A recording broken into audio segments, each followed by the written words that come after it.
Donc, ici dans la première épître de Jean au chapitre 3, nous voyons bien que si quelqu'un accepte péché, si quelqu'un pêche dans sa vie, celui-là ne peut pas dire qu'il est de Dieu. Donc celui qui pêche n'est pas de Dieu. C'est ça clairement que la parole est en train de nous dire. Celui qui pêche est du diable, car le diable pêche dès le commencement. Le Fils de Dieu a paru afin de détruire les œuvres du diable. Le Fils de Dieu, c'est Jésus-Christ. Lui, il est venu pour détruire les œuvres du diable. Prenons le livre de Genèse. Genèse, chapitre 3. Allons dans Genèse au chapitre 3, verset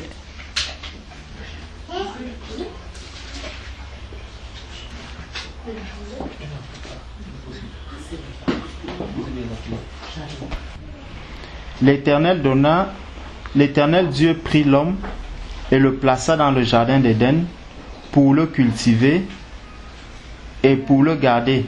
Verset 16. L'Éternel Dieu donna cet ordre à l'homme: tu pourras manger de tous les arbres du jardin, mais tu ne mangeras pas de l'arbre de la connaissance du bien et du mal.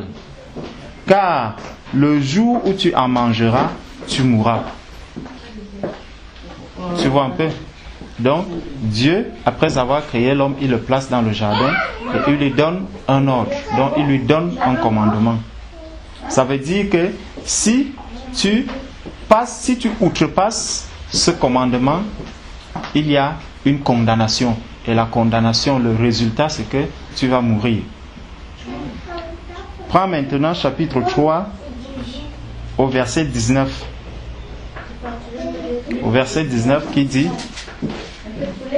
c'est à la sueur de ton visage que tu mangeras du pain jusqu'à ce que tu retournes dans la terre, d'où tu as été pris, car tu es poussière et tu retourneras poussière.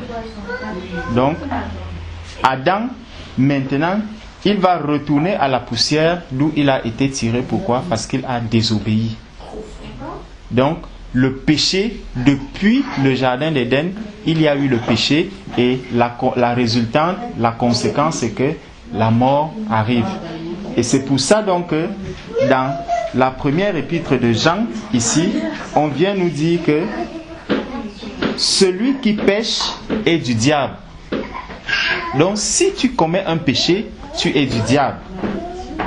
Car le diable pêche dès le commencement. Le Fils de Dieu a apparu afin de détruire les œuvres du diable. Donc, le Fils de Dieu, dont Jésus-Christ, est venu sur la terre pour enlever le péché afin que l'être humain puisse avoir une possibilité de retrouver le salut, de retrouver la vie éternelle. Jusque là, ça va. Donc, pour retrouver la vie éternelle. Maintenant, au verset 9, revenons donc dans 1 Jean, chapitre 3, au verset 9, qui nous dit: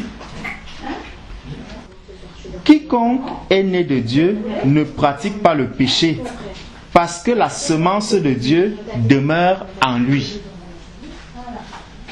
Quiconque est né de Dieu ne pratique pas le péché, parce que la semence de Dieu demeure en lui. Et il ne peut pécher parce qu'il est né de Dieu.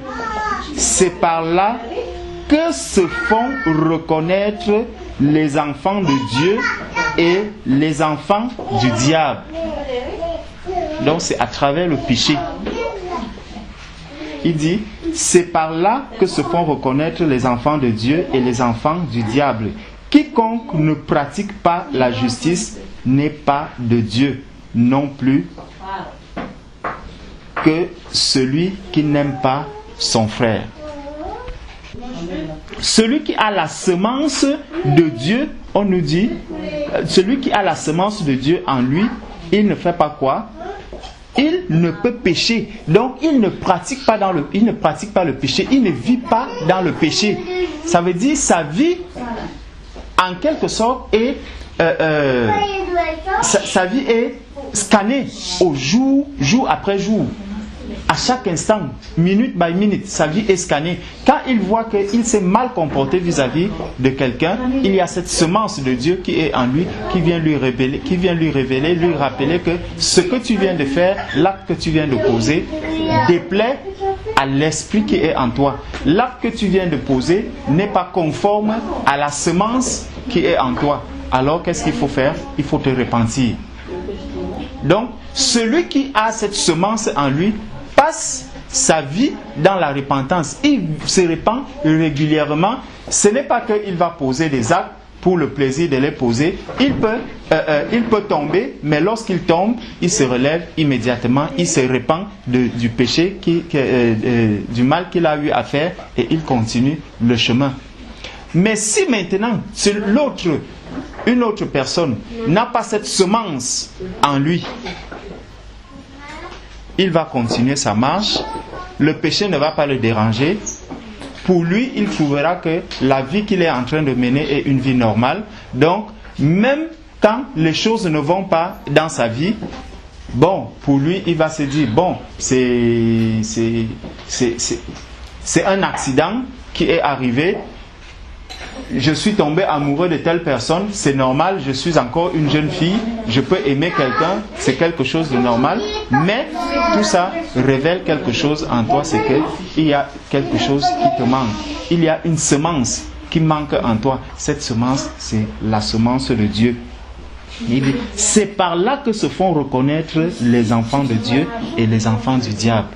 Donc, celui qui est un enfant de Dieu, tu vas voir directement une distinction, une démarcation de celui qui est un enfant de Dieu lorsqu'il se retrouve dans un milieu où il y a des personnes. Tu verras naître la différence. Tu verras la différence entre leur façon de se comporter, leur façon de marcher, leur façon de vivre, leur façon de parler. Elle sera différente. Bon, si on continue, allons maintenant au chapitre 4. Dans 1 Jean chapitre 4, verset 6, qui dit, nous sommes de Dieu. Celui qui connaît Dieu, donc juste connaître, celui qui connaît Dieu nous écoute. Celui qui n'est pas de Dieu ne nous écoute pas. C'est par là que nous connaissons l'esprit de la vérité et l'esprit de l'erreur. C'est par là que nous connaissons l'esprit de la vérité et l'esprit de l'erreur. Donc, ce verset vient nous révéler quoi? Il vient nous révéler qu'il y a deux esprits qui sont dans le monde. Il y a un esprit de la vérité et il y a un esprit de l'erreur. On est d'accord?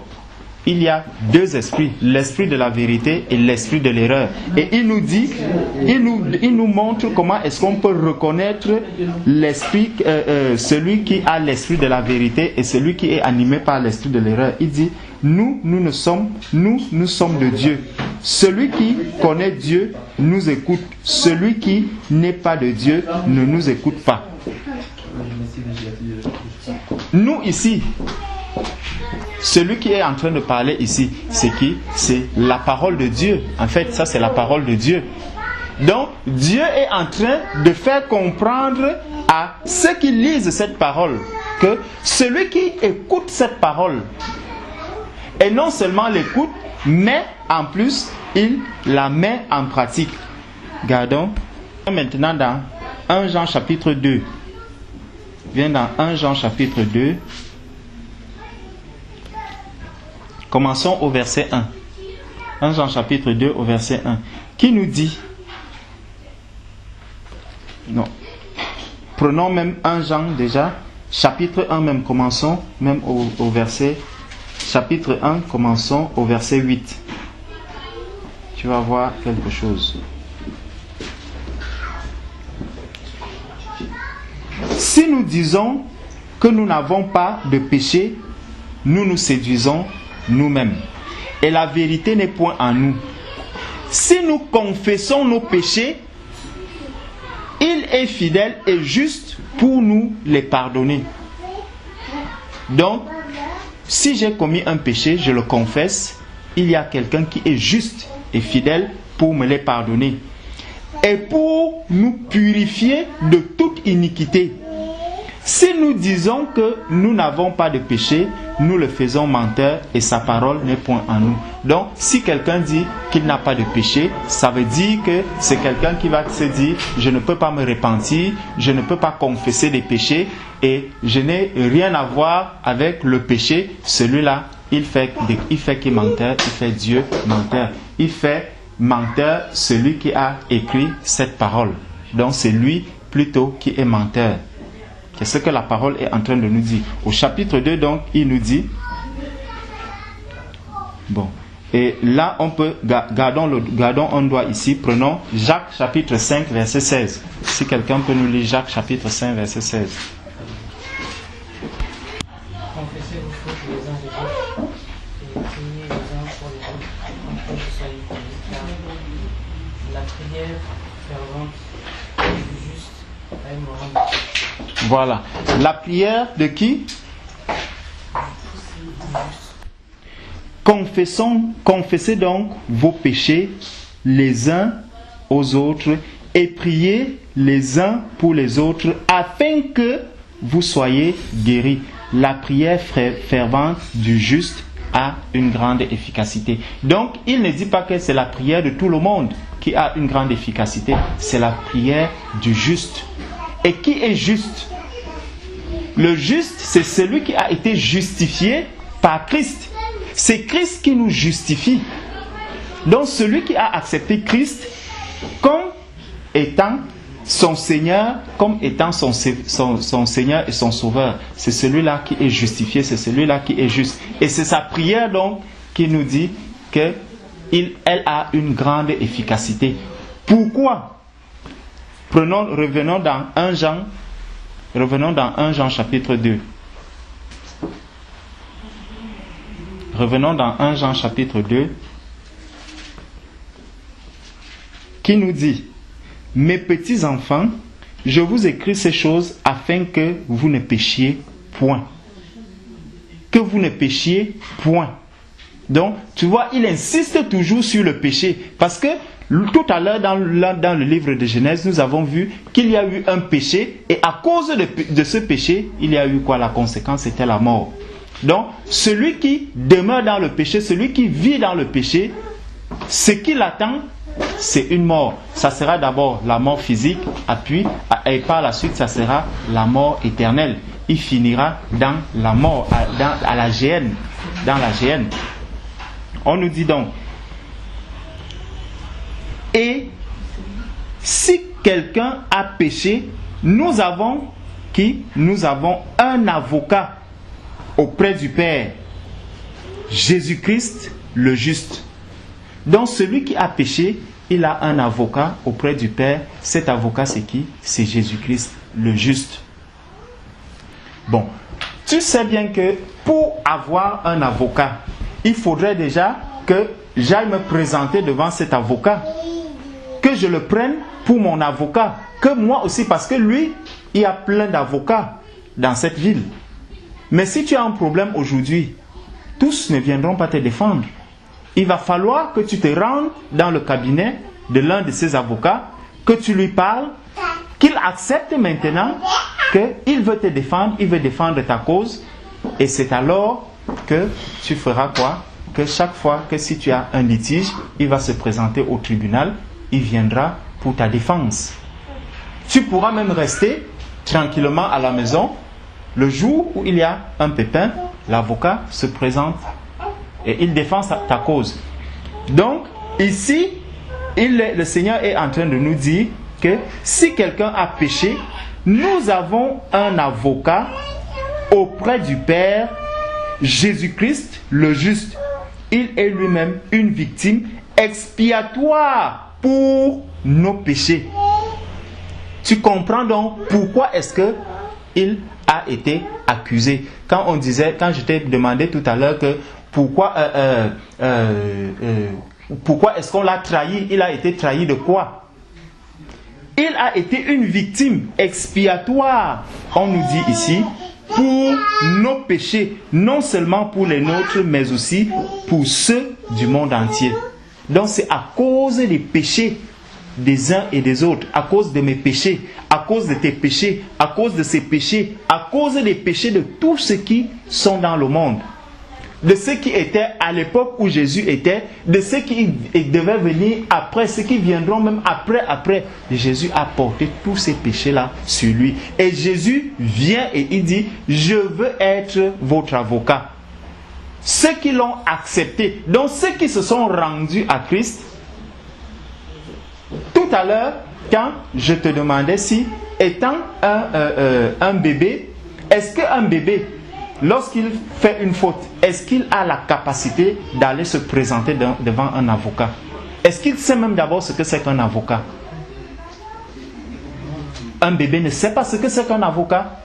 Donc, celui qui vient donc à Christ, si tu vas rencontrer un avocat, ça veut dire que tu as déjà une conscience. Ça veut dire que tu es déjà capable tu reconnais déjà l'importance. Tu connais déjà l'importance qu'a un avocat. Tu connais le rôle que peut jouer un avocat pour ta défense. Tu connais l'utilité de l'avocat.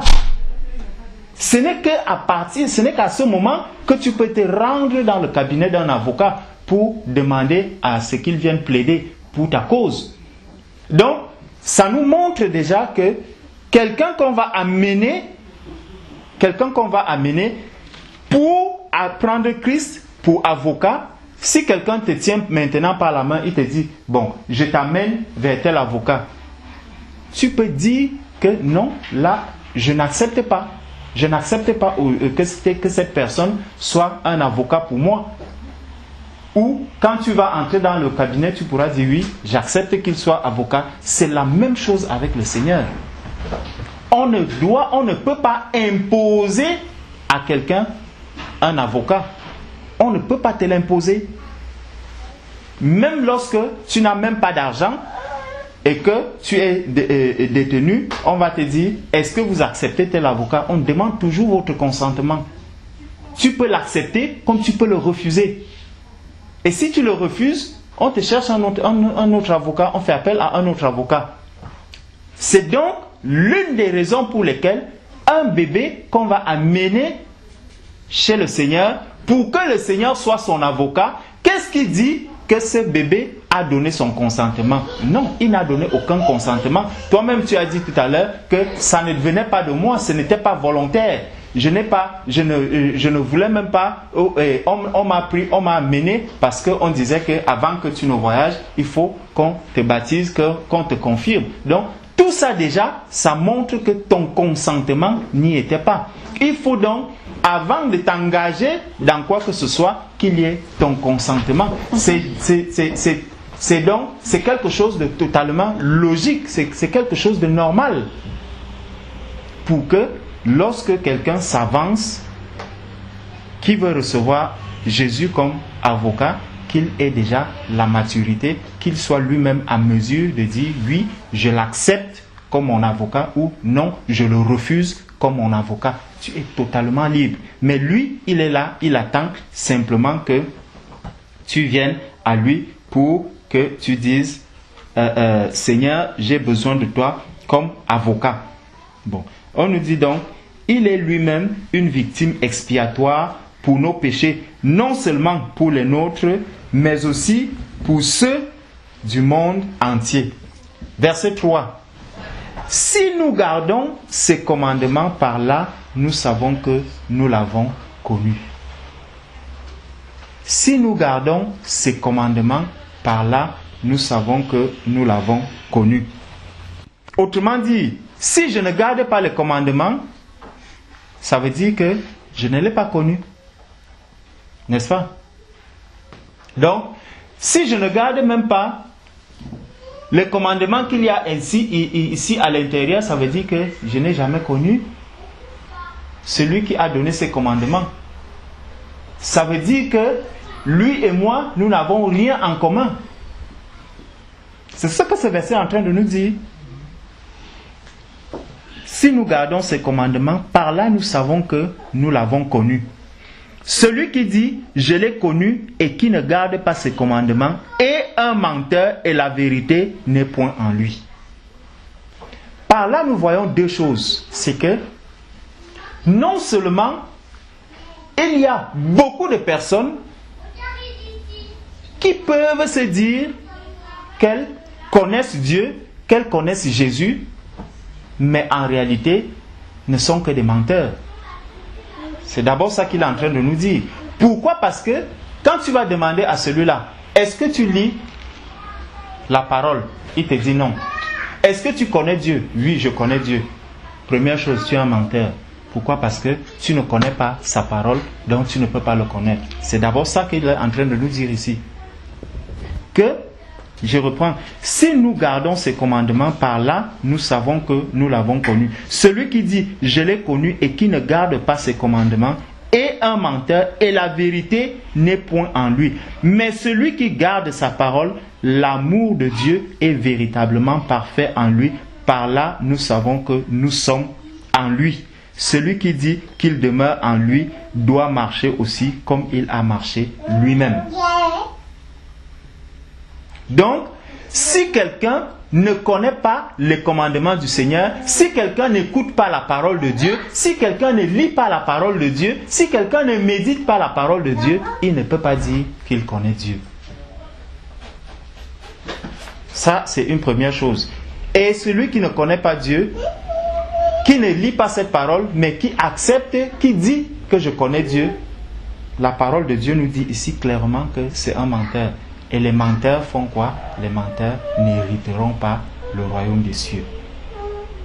Les menteurs n'hériteront pas le royaume des cieux. Donc il fait quoi? Il est dans la séduction. Il se séduit lui-même. Il veut se donner une bonne conscience. Il veut se plaire dans une situation qui n'est pas la sienne. C'est comme si quelqu'un se lève un matin, il met l'alliance au doigt. Et chaque fois qu'il voit des personnes passer, il commence à mettre son doigt, sa main comme ça, il balade sa main, pour qu'on voit que celui-ci est marié, alors qu'en réalité tu ne l'es pas. C'est exactement la même chose. Tu ne connais pas Dieu, mais tu veux faire comprendre, tu veux montrer aux gens que tu connais Dieu. La parole de Dieu nous dit que c'est pour savoir que quelqu'un connaît Dieu, il faut qu'il garde les commandements de Dieu. Si tu ne lis pas la parole de Dieu, tu ne peux pas garder ses commandements. Et on continue donc. Et il dit, et la vérité n'est point en lui. Donc celui-là n'est pas dans la vérité.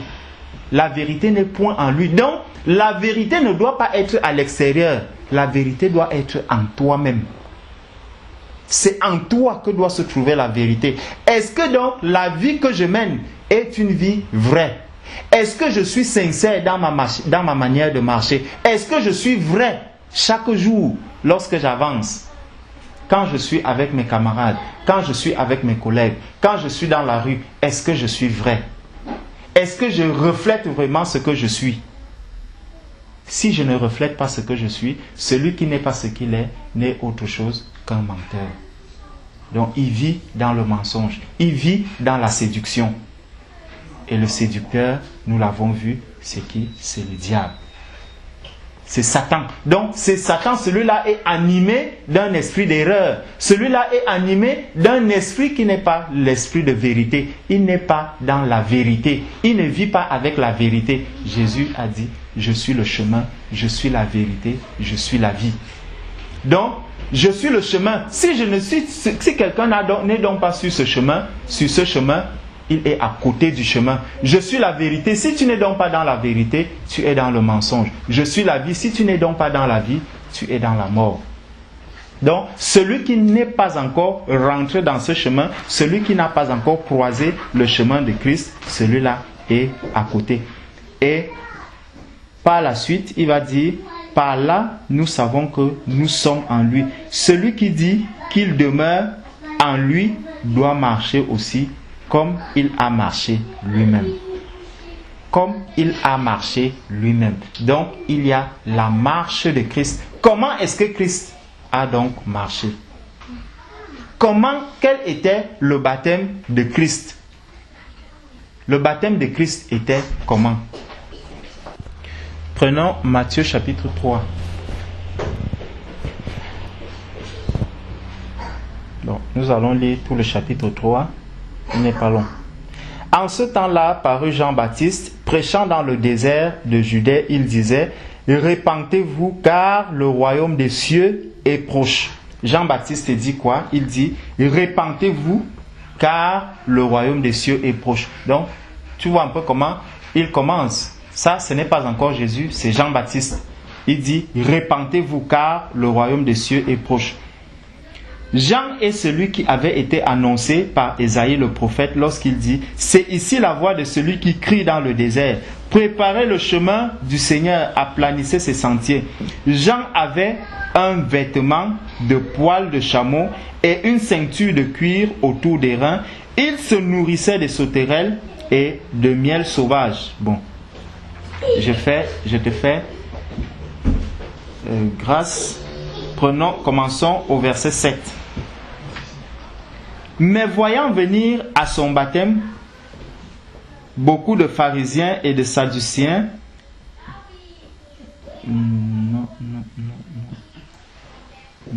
donc continuons. Il dit, il se nourrissait de sauterelles et de miel sauvage. Les habitants de Jérusalem, de toute la Judée et de tout le pays des environs du Jourdain se rendaient auprès de lui et confessant leurs péchés, ils se faisaient baptiser par lui dans le fleuve Jourdain. Donc Jean était en train de baptiser des gens. On dit dans le fleuve Jourdain. Ce n'était pas à côté du fleuve, c'était dans le fleuve Jourdain.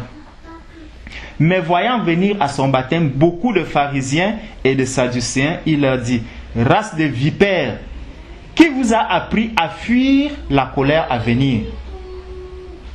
Race de vipères, qui vous a appris à fuir la colère à venir? Regardez bien, c'est des personnes qui viennent parce qu'ils ont entendu que Jean était en train de baptiser des gens dans le Jourdain.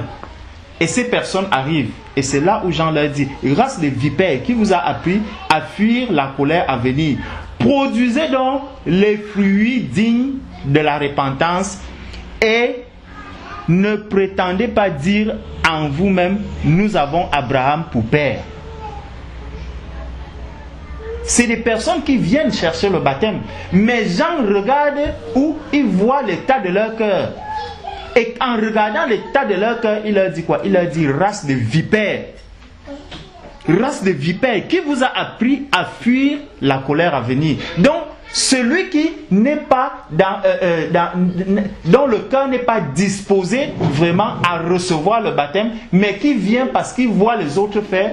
Comme justement, on va prendre quelqu'un dans la rue, on lui dit, bon, voilà, il y a des baptêmes qui sont en train de faire. Ceux qui vont se baptiser là, c'est des personnes qui vont être sauvées. Quelqu'un aussi court là, il vient, il entre dans les eaux du baptême, il ressort. Celui-là, on va lui dire, race de vipères, qui t'a appris à fuir la colère à venir? Tu ne sais même pas dans quoi est-ce que tu es en train de t'engager, mais tu dis que je vais me faire baptiser. Je vais prendre le baptême. De quel baptême dans quel baptême tu veux t'engager? Où est-ce que tu es en train de t'engager? Simplement parce qu'on t'a donné des idées. Simplement parce que tu as appris que celui qui est baptisé a reçu la vie. Celui qui est baptisé est rentré dans le corps du Christ. Toi aussi tu dis que tu viens t'engager. Qui t'a appris à fuir la colère à venir? Et Jean leur dit donc ici, race de vipères, qui vous a appris à fuir la colère à venir? Produisez donc du fruit digne de la repentance. Plus haut, Jean leur a dit quoi? Repentez-vous.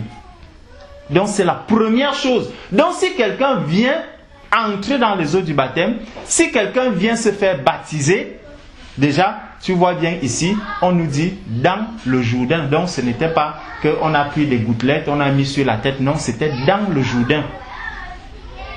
Et dans 1 Jean où nous étions en train de lire tout à l'heure, peut-être il faut que je relise encore cette partie pour savoir pourquoi on s'est retrouvé là.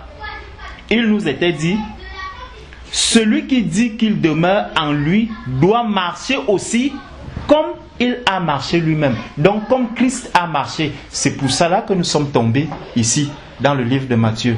Donc pour voir comment est-ce que Jésus a marché. Regarde donc, celui qui va conduire Jésus dans les eaux du baptême, le langage qu'il tient. Il dit, race de vipères, qui vous a appris à fuir la colère à venir. Et pour commencer, il va dire, repentez-vous. Donc, Jésus va vers quelqu'un qui, avant de passer quelqu'un dans les eaux du baptême, sait déjà que pour passer dans les eaux du baptême, il faut d'abord se repentir. Il faut d'abord se repentir. Donc, Jésus a vu que celui-ci, c'est quelqu'un qui connaît la vérité, c'est quelqu'un qui est dans la vérité. Déjà, on nous a dit qu'il était annoncé depuis qu'il devait préparer le chemin. Donc, produisez donc du fruit digne de la repentance. Donc, il y a un fruit qu'on attend de celui qui est baptisé, de celui qui est né de nouveau. C'est ça dont l'expression que j'utilisais, naître de nouveau. Celui qui est né de nouveau, il a donc déjà un fruit qu'on attend voir. Donc, si quelque chose arrive à pousser, il faut qu'on voit des fruits, il faut qu'on voit la différence, qu'on voit une nouvelle manière de vivre. C'est ça qu'on va appeler les fruits dignes de la repentance. On peut voir, ça c'est les fruits de l'esprit dans le livre de Galates, mais pour le moment, on n'en est pas là. Il dit, produisez donc du fruit digne de la repentance et ne prétendez pas dire en vous-même, nous avons Abraham pour père. Donc tu vois, ils ne savent même pas qui est exactement leur père. Comme toi aussi, tu ne savais même pas exactement vers qui est-ce que tu allais. On t'a conduit dans un milieu, on t'a conduit dans un endroit où la grand-mère qui allait là-bas, la grand-mère qui est ancienne d'église dans ce milieu, mais est-ce que même déjà tout cela est vrai? Si tu ne lis pas la parole de Dieu, tu ne peux pas avoir de l'éclairage sur toutes ces choses. Parce que, juste pour faire une parenthèse, une femme ne peut pas être ancienne d'église. Une femme ne peut pas être ancienne d'église. Ça, c'est la parole de vérité. Aucune femme ici n'a été appelée ancienne. Donc, ça aussi, c'est juste une parenthèse. Ce n'est juste qu'une parenthèse. Le jour où tu voudras, on pourra t'en parler. On pourra rentrer vraiment en profondeur dans les éclaircies à la lumière de la parole de Dieu. Bon. Il dit donc, nous avons Abraham pour père. Donc, ils ne savent pas qui est exactement leur père. Car je vous déclare que c'est Pierre-ci, Dieu peut susciter des enfants à Abraham. Déjà, la cognée est mise à la racine des arbres. Tout arbre donc qui ne produit pas du bon fruit sera coupé et jeté au feu. Moi, je vous baptise d'eau pour vous amener à la repentance. Donc, il y a un baptême que Jean faisait, c'est le baptême de la repentance. Et même ce baptême, il ne se faisait pas n'importe comment, il se faisait dans l'eau. Il se faisait dans l'eau, il ne se faisait pas avec des gouttelettes, il ne se faisait pas par aspersion. Ce baptême que Jean faisait. Mais Jean dit que moi je vous baptise d'eau pour vous amener à la repentance. Mais celui qui vient après moi est plus puissant que moi et je ne suis pas digne de porter ses souliers. Lui, il vous baptisera du Saint-Esprit et de feu. Celui qui vient après moi vous baptisera du Saint-Esprit et de feu. Donc quelqu'un qui n'a pas reçu ce baptême ne peut pas dire qu'il est baptisé du Saint-Esprit.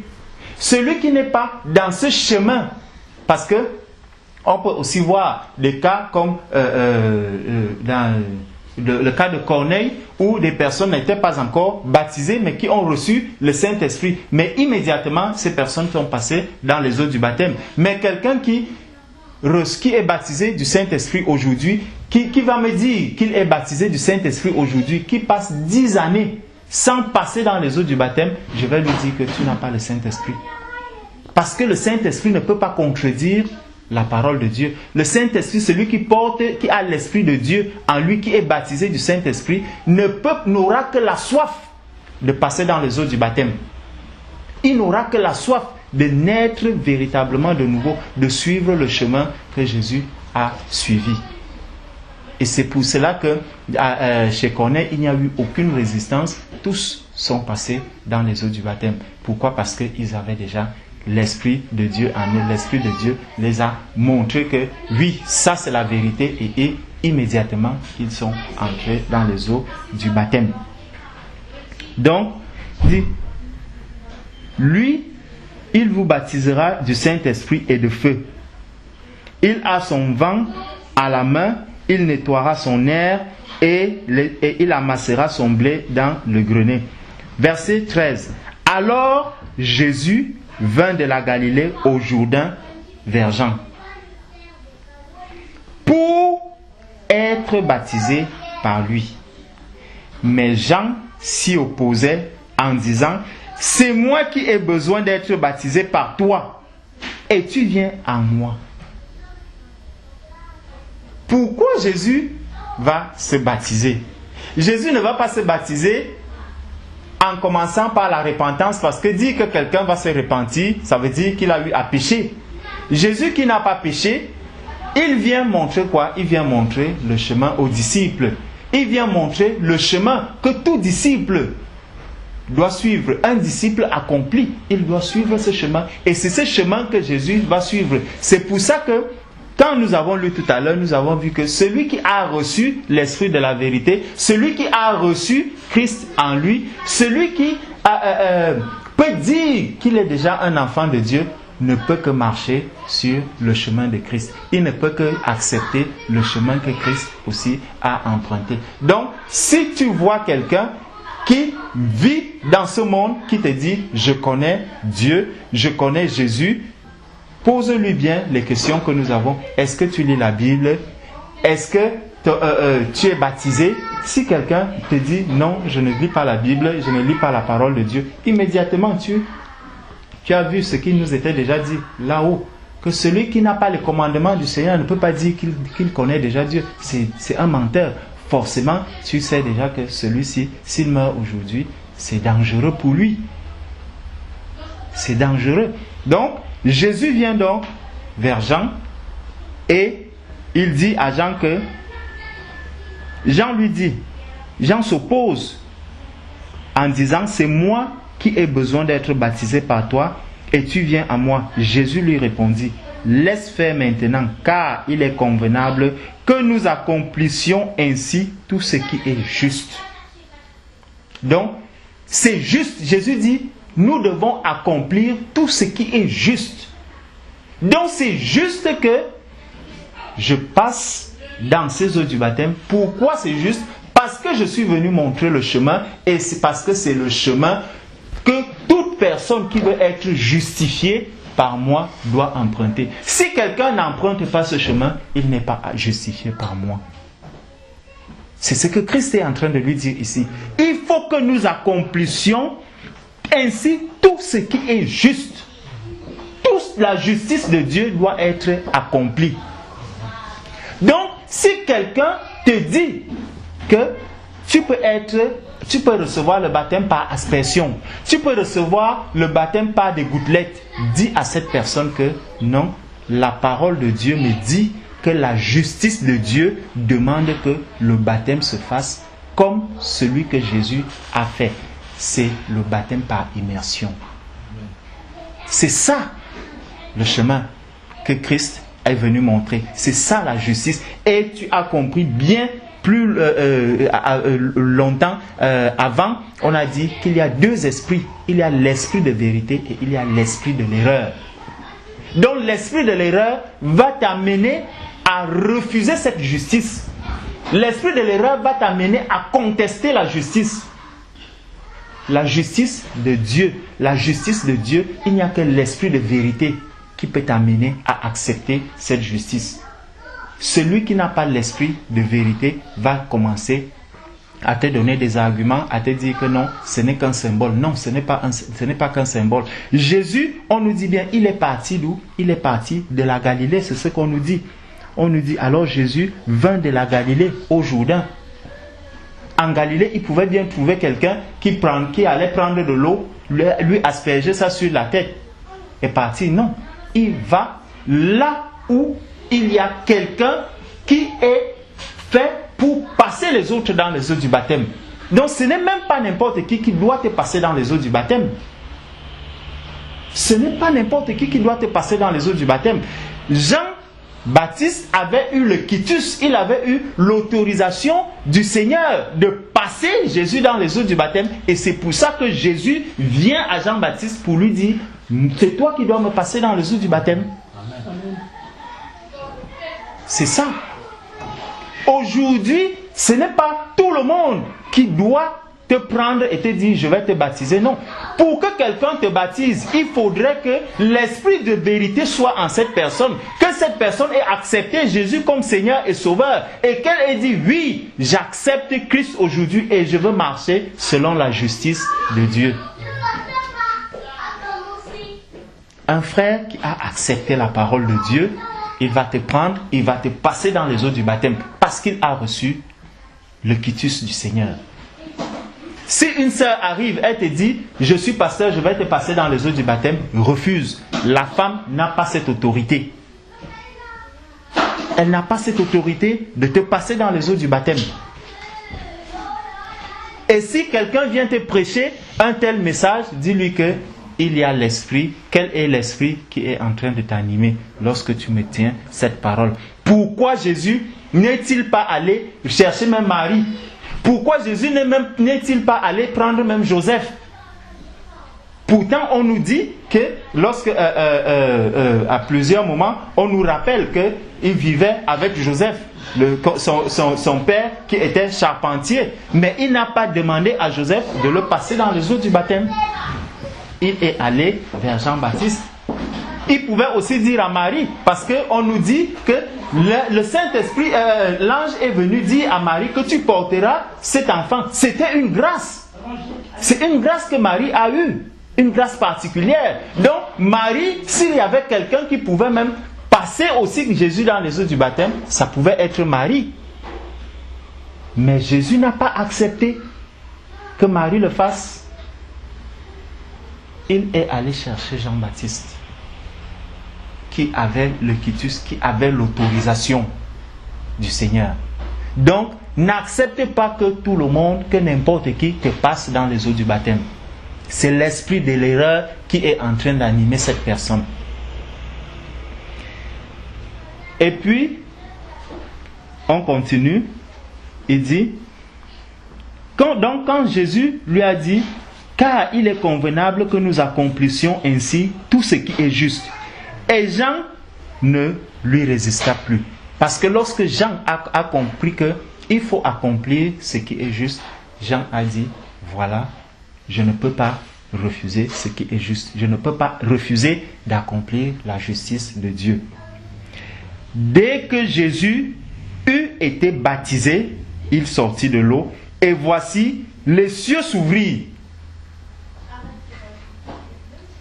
Et voici les cieux s'ouvrirent. Quand on nous mentionne cette précision ici, en réalité, ça nous montre, Jésus a d'abord dit quoi? Il a d'abord dit, il faut que nous accomplissions tout ce qui est juste.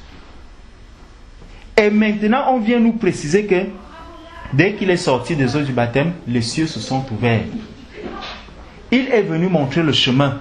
Donc, si quelqu'un, à travers cette parole, seulement sur cette parole, tu es capable de dire à quelqu'un que si tu n'es pas encore né de nouveau, si tu n'es pas sorti de ces eaux du baptême, tel que Jésus même en est sorti, je crains que les cieux te soient fermés. Je crains que les cieux te soient fermés. Parce que Jésus ici, lorsqu'il sort, on nous dit, et voici les cieux s'ouvrirent et il vit l'Esprit de Dieu descendre comme une colombe et venir sur lui. Et voici une voix fit entendre des cieux ces paroles. Celui-ci est mon Fils bien-aimé en qui j'ai mis toute mon affection. Tu vois un peu? Donc, et là, c'est vraiment le chemin que le disciple, le vrai disciple, doit suivre. C'est le chemin que le disciple du Seigneur doit emprunter. Celui qui n'emprunte pas ce chemin, il est animé d'un autre esprit, de l'esprit de l'erreur. Il est animé de l'esprit de séduction, l'esprit que Satan avait depuis le jardin d'Éden. depuis que nous avons lu dans le livre de Genèse, on a vu ce que Satan a pu accomplir auprès d'Adam et de Ève. Bon, donc revenons maintenant dans 1 Jean chapitre 4. Je vais laisser peut-être un autre frère pour continuer. C'est là-dedans qu'il nous était dit, nous sommes de Dieu, au verset 6, 1 Jean 4, verset 6, nous étions au verset 6, qui dit, nous sommes de Dieu, celui qui connaît Dieu nous écoute, celui qui n'est pas de Dieu ne nous écoute pas. C'est par là que nous connaissons l'esprit de vérité et l'esprit de l'erreur. Bien-aimés, aimons-nous les uns les autres, car l'amour est de Dieu, et quiconque aime est né de Dieu et connaît Dieu. Celui qui n'aime pas, voilà. Donc, et quiconque aime est né de Dieu et connaît Dieu. Donc, si tu connais Dieu, forcément, l'amour des âmes va s'installer en toi. L'amour des âmes qui sont perdues, l'amour des personnes qui sont autour de toi, cet amour va commencer à jaillir en toi. Quand tu verras des personnes autour de toi vivre d'une certaine manière, ça va commencer à te faire mal. Quand tu verras peut-être tes frères qui sont en train de s'entretuer, de bagarrer pour des choses qui sont vaines, ça va te faire mal. Mais aujourd'hui, si tu vois quelqu'un qui est dans l'indifférence par rapport à ce genre de choses, il faut comprendre qu'en lui, il y a un autre esprit. Ce n'est pas l'esprit de la vérité. Ce n'est pas l'esprit de Dieu qui anime celui-là. Il nous dit bien que celui qui n'aime pas n'est pas connu de Dieu. Et celui qui n'a pas l'amour des autres même ne connaît pas Dieu. Donc l'amour de Dieu a été manifesté envers nous en ce que Dieu a envoyé son Fils unique dans le monde afin que nous vivions par lui. Donc c'est par Jésus-Christ que nous pouvons vivre. Quelqu'un ne peut pas te dire qu'il y a un autre chemin. Quelqu'un ne doit pas te dire qu'il peut obtenir la vie par un autre chemin. Il n'y a que par le chemin de Jésus-Christ. Et pour venir donc à Jésus-Christ, Jésus a montré le chemin. Pour que tu deviennes un enfant de Dieu véritable, il faut faire quoi? Il faut naître de nouveau. Jésus s'était adressé à Nicodème. Nicodème était venu le voir. C'est là où je vais m'arrêter en lui disant, Seigneur, comment est-ce que je peux faire pour entrer dans le royaume de Dieu? Lui, il voulait entrer. Mais Jésus lui a dit que juste pour voir, même pas entrer. Donc, avant même d'entrer, il faut d'abord être sûr que tu peux le voir. Celui qui, pour voir le royaume des cieux, Jésus va lui dire, il faut que tu naisses d'eau et d'esprit. Si tu ne nais pas d'eau et d'esprit, tu ne peux voir le royaume des cieux. Et la parole de Dieu encore va nous dire que ceux qui sont nés de Dieu sont assis dans les lieux célestes. Amen. Ils sont assis dans les lieux célestes. Donc, nous pouvons être là ensemble, ma sœur, mais nous, sache que nous qui avons accepté Christ comme Seigneur et Sauveur, nous sommes assis dans les lieux célestes. Nous sommes sur des mêmes bancs, mais notre esprit n'est pas de ce monde. Nous sommes assis ailleurs. Nous nous regardons par des yeux pour manifester les œuvres que Christ nous demande de manifester sur la terre. Mais notre esprit n'est plus de ce monde. Que Dieu te bénisse et qu'il t'éclaire. Amen. Amen. J'avais rempli la baignoire, je venais dans l'intention de t'arrêter pour conduire le frère dans les eaux du baptême. Parce qu'il y a le frère Eugène qui devait partir et puis je voyais que le frère souhaitait déjà passer dans les eaux du baptême. Donc, une fois que la baignoire était pleine, c'est ce que je venais faire. Mais le Seigneur m'a arrêté net. Ce n'est pas la chair qui conduit les choses, c'est l'Esprit de Dieu qui conduit les choses. Et voilà pourquoi je me suis soumis à l'Esprit de Dieu. Et le Seigneur a mis dans mon cœur 2 passages que je vais lire afin que nous puissions être soumis à l'Esprit. C'est dans Matthieu 18. verset 12 au verset 14. Matthieu chapitre 18, verset 12 au verset 14. Matthieu chapitre 18, verset 12 au verset 14. Il est dit, qu'en pensez-vous, si un homme a 100 brebis et que l'une d'elles s'égare, ne laisse-t-il pas les 99 autres sur les montagnes pour aller chercher celle qui s'est égarée? C'est une question. Et s'il parvient à la retrouver, en vérité, je vous le dis, il s'en réjouit plus que pour les 99 qui ne se sont pas égarés. De même, ce n'est pas la volonté du Père qui est dans les cieux qu'il se perde un seul petit. Ce n'est pas la volonté du Père.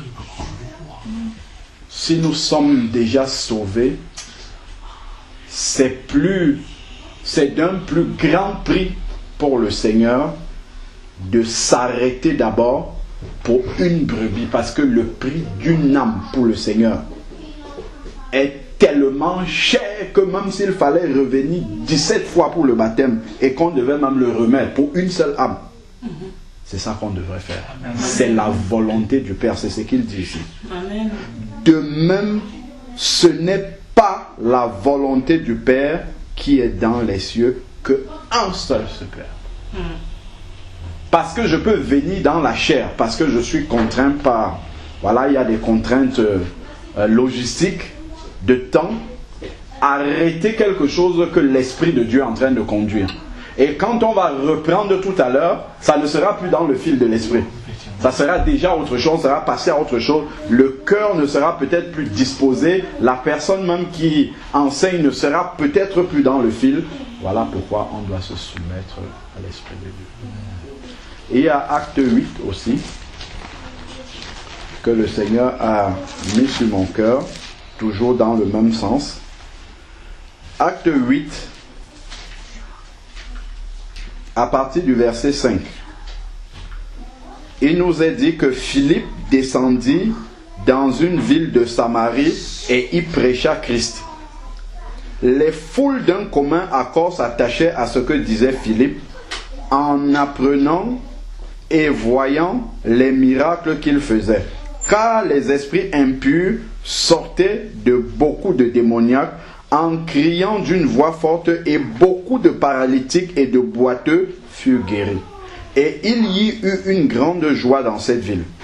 Un homme nommé Simon, qui se trouvait déjà auparavant dans la ville et exerçait la magie, provoquait l'étonnement de tout le peuple de la Samarie et se disait quelqu'un de grand. Tous, depuis le plus petit jusqu'au plus grand, s'attachaient à ce qu'il a à lui et disaient, celui-là est la puissance de Dieu, appelée la grande. S'il attachait à lui, il s'attachait à lui parce qu'il les avait longtemps étonnés par des procédés magiques. Mais quand il eut cru en Philippe, il leur annonçait la bonne nouvelle, du royaume de Dieu et du nom de Jésus. Hommes et femmes se firent baptiser. Donc quand on croit, on doit se faire baptiser. Ça, c'est ce que la parole de Dieu nous dit. Simon lui-même crut, et après avoir été baptisé, il ne quittait plus Philippe, et voyant avec étonnement les grands signes et les miracles qui se produisaient. Ensuite, quand les apôtres ont appris, voilà, et ainsi de suite, je saute maintenant tout ça, et je vais au verset 26. Donc, Philippe est arrivé en Samarie, il a prêché la parole, beaucoup de personnes se sont converties, et voilà des âmes qui ont soif de la parole de Dieu, et normalement Philippe est l'instrument que Dieu a utilisé pour les amener à Christ, et il est censé encadrer ces brebis-là et leur apporter la nourriture du Seigneur. Mais qu'est-ce que Dieu va faire? Verset 26. Un ange du Seigneur adressa la parole à Philippe. Lève-toi et va du côté du midi sur le chemin qui descend de Jérusalem à Gaza, celui qui est désert. Donc laisse la foule pour aller dans un désert. Celui qui est désert, il se leva et partit, et voici un eunuque éthiopien, ainsi de suite, et on connaît l'histoire.